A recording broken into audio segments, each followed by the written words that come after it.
Si è conclusa con la serata del Gran Galà del Vermentino presso l'ex convento dei Cappuccini di Quartu Sant'Elena, la terza edizione del concorso enologico nazionale del Vermentino. 60 medaglie assegnate dalle commissioni di esperti, i campioni in degustazione erano 154, il concorso è stato presieduto dal toscano Pierpaolo Lorieri. Ha visto come protagonisti i partecipanti delle cantine sarde con 44 aziende, le restanti 16 provenienti dalle altre regioni d'Italia, dove ci sono state premiazioni anche per 3 campioni di agricoltura biologica certificata dell'isola.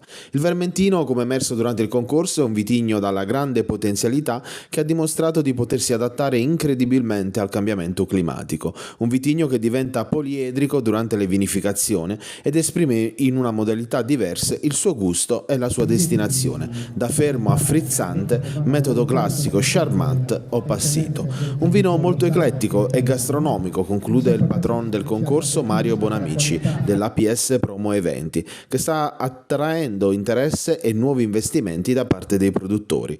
Dopo questo evento, il successo della terza edizione in terra sarda, ci si prepara al concorso enologico internazionale, sempre con a tema vermentino, che si terrà nel 2024. Siamo molto contenti che l'amministrazione di Quartu ci abbia concesso questo spazio, è sicuramente una location storica, suggestiva, che si è prestata benissimo per le nostre esigenze, per le commissioni d'assaggio del terzo concorso enologico nazionale del Vermentino. Dopo il successo del concorso internazionale dell'anno scorso, quest'anno abbiamo deciso di organizzare in una location bella come Quartu, che ha anche una produzione interna interessante, questa terza edizione.